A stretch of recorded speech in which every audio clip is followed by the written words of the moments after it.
दोस्तों, गरीबी एक ऐसी बीमारी है जो किसी भी इंसान को ना तो जीने देती है और ना ही मरने देती है।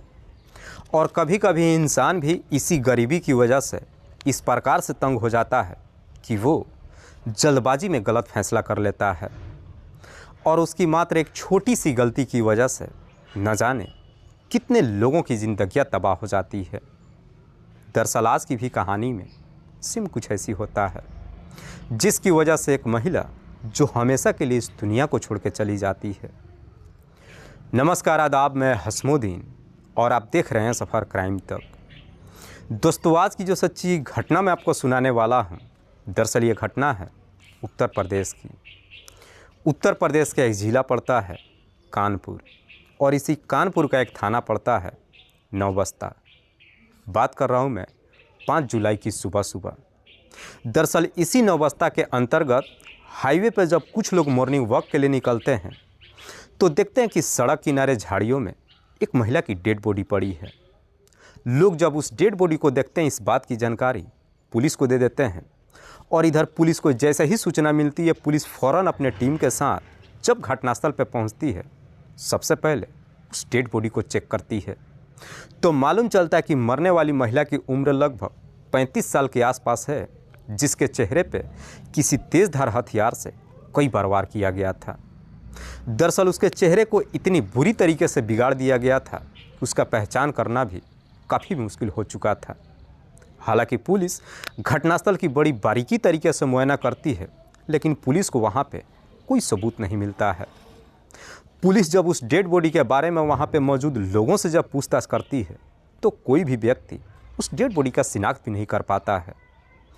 इसीलिए पुलिस सबसे पहले डेड बॉडी को अपने कब्जे में लेकर पोस्टमार्टम के लिए भेज देती है और फिर धारा 302 के तहत अज्ञात अपराधियों के विरोध में मुकदमा दर्ज करके इस केस की जांच पड़ताल शुरू कर देती है। लेकिन पुलिस के लिए सबसे बड़ा चैलेंज अब ये हो जाता है कि जब तक मरने वाली महिला की शिनाख्त नहीं हो जाती है, तब तक पुलिस इस केस में एक कदम आगे नहीं बढ़ सकती थी। इसीलिए पुलिस अब उस महिला की शिनाख्त कराने के लिए उसका एक फ़ोटो अगले दिन के पेपर में छपवाती है। इधर अगले दिन 6 जुलाई को जब वो पेपर चकेरी थाना के अंतर्गत श्यामनगर के रहने वाला शिवचरण सिंह के पास जब पहुंचता है तो उस फोटो को देख करके एकदम से परेशान हो जाता है, क्योंकि शिवचरण की पत्नी पूनम पिछले 2 दिनों से लापता थी। दरअसल शिवचरण जो अपनी पत्नी को हर जगहों पर ढूंढ चुका था, जब उसका कहीं कुछ पता नहीं चला था, उसके नंबर पर भी कॉल किया था, लेकिन पूनम का मोबाइल नंबर भी जो कि स्विच ऑफ बता रहा था। शिवचरण जब अखबार में उस फोटो को देखता है, उस अखबार को लेकर के नौबस्ता थाने में जाता है और सारी बात पुलिस को बताता है। और सारी बात बताते हुए पुलिस वालों से कहता है कि साहब, मैं एक बार उस डेड बॉडी को देखना चाहता हूँ। जब सारी बात पुलिस वालों को बताता है, उसके बाद से पुलिस भी शिवचरण को लेकर के मोर्चरी में जाती है और जब उस महिला की डेड बॉडी को शिवचरण को दिखाती है तो देखने के बाद शिवचरण रोने लगता है और रोते हुए पुलिस वालों से कहता है कि साहब, ये कोई और नहीं बल्कि मेरी ही पत्नी पूनम है। आखिरकार पूनम की पहचान हो जाती है। पूनम की जब शिनाख्त हो जाती है, उसके बाद से पुलिस अब इस केस की जांच पड़ताल करते हुए सबसे पहले शिवचरण से ही सवाल करती है कि क्या तुम्हें किसी पे शक है कि तुम्हारी पत्नी की हत्या कौन कर सकता है। इस पे शिवचरण पुलिस वालों को जवाब देते हुए कहता है कि साहब, मुझे शक नहीं है बल्कि पूरा यकीन है। दरअसल मेरी पत्नी की हत्या किसी और ने नहीं बल्कि सब इंस्पेक्टर जगराम सिंह ने किया है। जगराम, जिसकी उम्र है लगभग 36 साल, जो मूल रूप से बर्रा इलाके का रहने वाला है, लेकिन फ़िलहाल उसकी पोस्टिंग लखनऊ शहर में है। सब इंस्पेक्टर जगराम का जब नाम लेता है, पुलिस अब उससे इसकी वजह पूछती है। इस पर शिवचरण पुलिस वालों को जवाब देते हुए कहता है कि साहब, जगराम का मेरी पत्नी के साथ अवैध संबंध चल रहा था और मैंने खुद उन दोनों को एक दिन आपत्तिजनक स्थिति में भी देखा था। चूँकि जब जगराम का नाम लेता है, मामला अब विभागीय की हो जाती है। पुलिस जगराम से नहीं पूछताछ करती है बल्कि अब सच्चाई पता लगाने के लिए सबसे पहले पूनम के मोबाइल नंबर का कॉल डिटेल्स निकालती है। डिटेल्स को जब चेक करती है तो मालूम चलता है कि पूनम के मोबाइल पे आखिरी बार जगराम ने ही कॉल किया था। दरअसल जगराम जो 4 जुलाई को शाम के करीब 3 बजे के आसपास पूनम के नंबर पर कॉल किया था। पूनम फ़ोन भी उठाई थी और उससे बातचीत भी की थी। हालांकि पुलिस जब उसके कॉल डिटेल्स को चेक करती है तो मालूम चलता है कि जगराम और पूनम पिछले कई महीनों से लगातार बातचीत करते आ रहे थे। पुलिस जब पूनम के मोबाइल का लोकेशन चेक करती है तो मालूम चलता है कि 4 जुलाई को पूनम का लोकेशन नौबस्ता के इलाके का दिखाई दे रहा था। इधर पुलिस जब जगराम के भी मोबाइल का लोकेशन निकालती है तो मालूम चलता है कि जहाँ जहाँ पूनम के मोबाइल का लोकेशन दिखाई दे रहा था वहीं पे जगराम का भी मोबाइल का लोकेशन दिखाई दे रहा था। पुलिस को जब इस तरह की सारी डिटेल्स मिल जाती है उसके बाद से पुलिस भी पूरा यकीन कर जाती है कि शिवचरण बिल्कुल सही बोल रहा है। इसीलिए पुलिस अभी इसी डिटेल्स के आधार पर जगराम को थाने में बुलाती है और फिर जगराम से पूनम की हत्या के बारे में पूछताछ करती है, जिस पे जगराम भी पुलिसिया दावपेच खेल करके पहले पुलिस को काफ़ी गुमराह करने की तो कोशिश करता है, लेकिन पुलिस जब जगराम के सामने सारी डिटेल्स रख करके पूछताछ करना शुरू करती है, अब जगराम के सामने कोई रास्ता नहीं बचता है और आखिरकार मजबूर होकर के अपनी सच्चाई कबूल कर लेता है और पुलिस वालों से कहता है कि हाँ साहब, पूनम की हत्या मैंने ही किया है। दरअसल पूनम जो मूल रूप से फतेहपुर जिला के अंतर्गत खगा गांव के रहने वाली है। पूनम के पिता का नाम है राम सिंह। दरअसल राम सिंह के परिवार में उसके 3 बच्चे हैं, जिसमें 2 बेटा और 1 बेटी। पूनम जो कि दूसरे नंबर की है। जगराम जो बेहद गरीब से तो है ही, लेकिन 1 नंबर का शराबी भी है। राम सिंह का बड़ा बेटा भी जब जवानी के दहलीज पे कदम रखता है और वो भी जब पैसा कमाने लगता है तो राम सिंह का बड़ा बेटा भी अपने बाप के ही रास्ते पे निकल पड़ता है। दरअसल राम सिंह का बड़ा बेटा भी जो 1 नंबर का नशेड़ी बन जाता है। बाप बेटा मिलकर के जितना भी पैसा कमाता है वह सारा का सारा पैसा शराब में ही उड़ा देते हैं। धीरे धीरे जब समय गुजरता है और समय के अनुसार जब पूनम भी जवानी के दहलीज पे कदम रख देती है, उसके बाद से अब राम सिंह को अपनी बेटी को लेकर शादी का चिंता सताने लगता है। इसीलिए अब राम सिंह अपनी बेटी की शादी कराने के लिए एक लड़के का तलाश करना शुरू कर देता है। चूँकि राम सिंह के पास कुछ ज़्यादा जमा पूंजी भी नहीं होती है, इसलिए राम सिंह एक ऐसे लड़के की तलाश करता है जो ज़्यादा दान दहेज ना मांगे। आखिरकार जब राम सिंह अपनी थोड़ी सी कोशिश करता है, उसे चकेरी थाना के अंतर्गत श्यामनगर का रहने वाला शिवचरण सिंह मिल जाता है। दरअसल शिवचरण सिंह जो कि होटल में काम करता है और थोड़े बहुत पैसे कमाता है। राम सिंह को शिवचरण सिंह जब पसंद आ जाता है, उसके बाद से अपनी बेटी पूनम की शादी शिवचरण से कर देता है। पूनम भी जब शादी कर अपने ससुराल में जाती है तो शिवचरण खूबसूरत पत्नी पाकर बेहद ही खुश होता है। उसके बाद से बेहतर तरीके से समय गुजरने लगता है और समय के अनुसार पूनम भी 2 बच्चों की मां बन जाती है। लेकिन पूनम के जब 2 बच्चे इस दुनिया में आ जाते हैं, घर के खर्च तो बढ़ जाता है, लेकिन शिवचरण की आमदनी में कुछ ज़्यादा इजाफा नहीं हो पाता है, जिसकी वजह से शिवचरण की माली हालत काफ़ी ख़राब हो जाती है और वो घर का खर्च नहीं उठा पाता है, जिसकी वजह से पूनम और उसके पति के बीच में झगड़े तकरार शुरू हो जाता है और बात इतनी काफ़ी आगे बढ़ जाती है कि आखिरकार अब पूनम को अपने पति से नफरत सी हो जाती है। दरअसल उसके बाद से पूनम जैसे तैसे अपने पति के साथ समय गुजारती तो है, लेकिन इसी बीच एक दिन पूनम के घर पे जगराम आ जाता है। दरअसल जगराम जो शिवचरण के बड़े भाई का चचेरा साला है, चूँकि रिश्तेदार है, इसीलिए जगराम जब शिवचरण के घर पे जाता है और पहली बार जब उसकी पत्नी पूनम को देखता है तो पूनम की खूबसूरती देख करके जगराम की भी नीयत खराब हो जाती है। चूँकि जगराम और पूनम के बीच में भाई और बहन का रिश्ता होता है, लेकिन बावजूद इसके जगराम इस रिश्ते को ताक पर रख देता है। बार बार जब शिवचरण के घर पे आना जाना शुरू करता है तो जगराम को भी ये मालूम चल जाता है कि शिवचरण की माली हालत काफ़ी ख़राब है, इसीलिए वो पूनम के करीब जाने के लिए उसे तरह तरह की मदद करने लगता है। दरअसल पूनम जब भी जगराम से पैसा मांगती है, जगराम आगे पीछे कुछ भी नहीं सोचता है और उसे पैसे दे देता है। हालांकि बार बार जब उसे पैसे देता है तो पूनम को भी समझने में देर नहीं लगता है कि जगराम उस पर पैसे क्यों लुटा रहा है। पूनम को जगराम की जब मंशा समझ में आ जाती है, उसके बाद से पूनम भी अपने आप को नहीं रोक पाती है और आखिरकार एक दिन पूनम अपने आप को जगराम के हवाले कर देती है, जिसकी वजह से पूनम और जगराम के बीच में अवैध संबंध बन जाता है। और एक बार जब ये सिलसिला शुरू होता है, उसके बाद से कभी रुकने का नाम ही नहीं लेता है। दरअसल दोनों के बीच में जब एक बार इस तरह का रिश्ता कायम हो जाता है, उसके बाद से जगराम अब अक्सर पूनम से मुलाकात करने के लिए उसके घर पे ही जाता है और उसके घर के अंदर ही मुलाकात कर लेता है। चूँकि दोनों के बीच में भाई बहन का रिश्ता होता है, इसलिए आस पड़ोस के लोगों को भी इन दोनों के ऊपर कभी शक नहीं जाता है। लेकिन जगराम जब बार बार पूनम के घर पे जाने लगता है और ख़ास करके तभी जाता है जब शिवचरण अपने घर पे नहीं होता है, अब कहीं ना कहीं पड़ोसियों को शक हो जाता है और आखिरकार एक दिन पड़ोसी इस बात की जानकारी शिवचरण को दे देता है।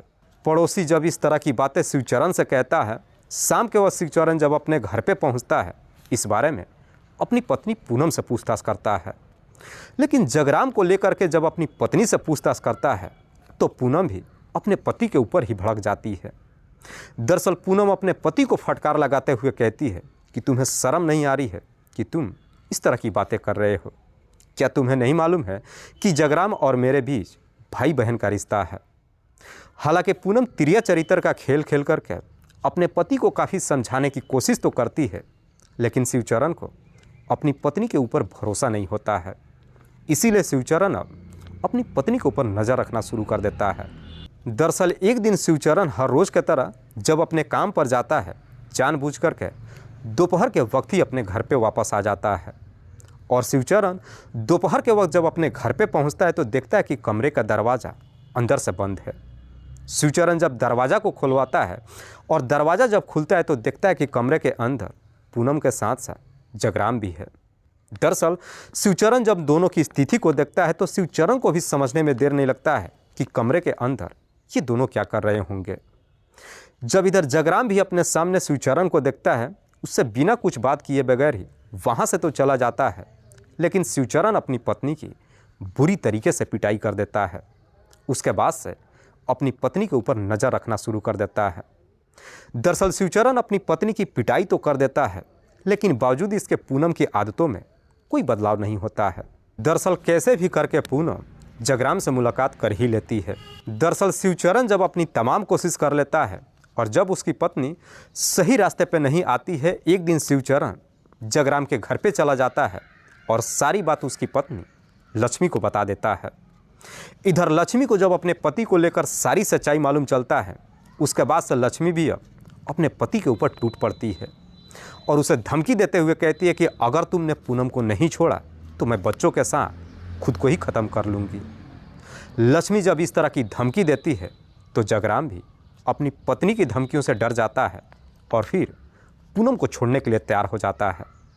दरअसल उसके बाद से जगराम भले ही पूनम से मुलाकात नहीं करता है, लेकिन पूनम उसका पीछा नहीं छोड़ती है। दरअसल पूनम अब बार बार जगराम के नंबर पर फ़ोन करने लगती है और उससे पैसे मांगने लगती है। जगराम भी जब पूनम से मुलाकात नहीं करता है तो ये सोचने लगता है कि जब मैं उसे मिल नहीं रहा हूँ तो फिर उसे पैसे क्यों दूँ। पूनम जब बार बार जगराम से पैसे मांगने लगती है और जगराम जब उसे पैसे देने के लिए तैयार नहीं होता है तो अब पूनम भी जगराम को ब्लैकमेल करने लगती है। दरअसल पूनम अब जगराम को धमकी देते हुए कहती है कि अगर तुमने मुझे पैसा नहीं दिया तो मैं तुम्हें बदनाम कर दूंगी। तब जाकर के जगराम को लगता है कि उसने बहुत बड़ी गलती कर दिया है। दरअसल जगराम को जब पूरा यकीन हो जाता है कि पूनम समझने वाली नहीं है, आखिरकार जगराम भी मजबूर होकर के पूनम को ही हमेशा के लिए इस दुनिया से ही हटाने का तय कर देता है। तभी इसी बीच एक दिन पूनम जगराम के नंबर पर फ़ोन करती है और उससे 10,000 रुपयों का डिमांड करती है। जब 10,000 रुपये मांगती है, जगराम को भी लगता है कि यही सही मौका है। दरअसल जगराम पूनम से कहता है कि मैं तुम्हें 10,000 रुपया तो दूंगा, लेकिन मुझे थोड़ा सा वक्त चाहिए। जैसे ही मेरे पास 10,000 रुपया हो जाएगा मैं तुम्हें फ़ोन करूंगा। उसके बाद से जगराम अपने साले लक्ष्मण के नंबर पर फ़ोन करता है और पूनम को इस दुनिया से हटाने के लिए एक प्लान बनाता है। लक्ष्मण भी जो अपने जीजा का साथ देने के लिए तैयार हो जाता है। जब दोनों ही अपना प्लान बना लेते हैं, इसी प्लान के तहत 4 जुलाई को शाम के करीब 3 बजे के आसपास जगराम पूनम के नंबर पर फ़ोन करता है और उसे पैसे देने के लिए नौबस्ता के हाईवे पे बुलाता है। शाम के करीब 4 बजे के आसपास जब हाईवे पर बुलाता है, इधर पूनम जब अपने घर से निकलती है तो अपने बच्चों से कह कर के जाती है कि मैं तुम लोगों के लिए स्कूल का ड्रेस लाने के लिए जा रही हूँ और शाम के जब मैं घर वापस आऊँगी तो घर का सामान भी लेते आऊँगी। शाम के करीब 4 बजे के आसपास पूनम अपने घर से निकलती है और फिर नौबस्ता के हाईवे पे पहुंच जाती है, जहां पे जगराम अपने साले लक्ष्मण के साथ गाड़ी में बैठ करके इंतज़ार कर रहा था। पूनम जब वहां पे पहुंचती है, उसके बाद से जगराम पूनम को अपनी गाड़ी में बिठा लेता है और फिर उसका साला लक्ष्मण गाड़ी को वहां से हाईवे पे रवाना कर देता है। गाड़ी जब चलनी शुरू हो जाती है, गाड़ी के अंदर ही पूनम जब जगराम से वो 10,000 रुपया मांगती है, जगराम उसे पैसे देने से इनकार कर देता है। इसी बात को लेकर जब दोनों के बीच में झगड़े तकरार शुरू होता है, जगराम इतने काफ़ी गुस्से में आ जाता है कि गुस्से में ही कार के अंदर से सरिया निकालता है और उसी सरिया से पूनम के सर पे काफ़ी ज़ोर से वार कर देता है, जिसकी वजह से पूनम की घटनास्थल पे ही मौत हो जाती है। उसके बाद से चलती गाड़ी के अंदर ही जगराम अपने पास से एक तेज़धार हथियार को निकालता है और उस हथियार से पूनम के चेहरे पे कई बार वार करता है, जिसकी वजह से पूनम का चेहरा भी जो बुरी तरीके से बिगड़ जाता है। जब पूनम की मौत हो जाती है, उसके बाद से दोनों मिलकर के पूनम की डेड बॉडी को हाईवे किनारे ही एक झाड़ी में फेंक देते हैं और फिर पूनम का मोबाइल लेने के बाद उसे स्विच ऑफ करके वापस अपने घर चले आते हैं। वाकई में जगराम जब ये पूरी कहानी पुलिस को बताता है, तो उसके बाद से पुलिस जगराम के ही तहरीर पे उसके साले लक्ष्मण को भी गिरफ्तार कर लेती है। पुलिस जब इन दोनों को गिरफ्तार कर लेती है, उसके बाद से जिला अदालत में पेश करती है, जहां से इन दोनों को जेल भेज दिया जाता है। दोस्तों, इस पूरी घटना के बारे में आप क्या सोचते हैं? आप अपनी राय हमें कमेंट बॉक्स में ज़रूर दीजिएगा। जाते जाते मैं आपको बता दूं कि कुछ मेरे व्यूअर्स हैं जो रोज़ाना मेरे इस वीडियो को देखते ही नहीं हैं, बल्कि अपना कीमती समय निकाल कर मुझे अपना प्यार भी देते हैं। जिनमें से एक का नाम है जयप्रकाश मेहता। जयप्रकाश मेहता जो गांव अचरा कॉलोनी, अररिया, बिहार प्रदेश के रहने वाले हैं। दूसरे मेरे व्यूअर हैं जयपाल सिंह देसवाल। जयपाल सिंह देसवाल जो झज्जर, हरियाणा प्रदेश के रहने वाले हैं। तीसरे मेरे व्यूअर हैं रऊफ अंसारी। रऊफ अंसारी जो रोहतास, बिहार प्रदेश के रहने वाले हैं। चौथे मेरे व्यूअर हैं राव मोहम्मद यासीन। राव मोहम्मद यासीन जो लाहौर, पाकिस्तान के रहने वाले हैं। लास्ट मेरे व्यूअर हैं शकील शाह। दरअसल शकील शाह की एक बेटी है जिनका नाम है इनाया। शकील शाह जो मलिहाबाद, लखनऊ, उत्तर प्रदेश के रहने वाले हैं। मैं आप तमाम व्यूअर्स को तहे दिल से शुक्रिया अदा करता हूं। कल फिर मिलते एक और नई सच्ची घटना के साथ। तब तक के लिए जय हिंद, जय भारत।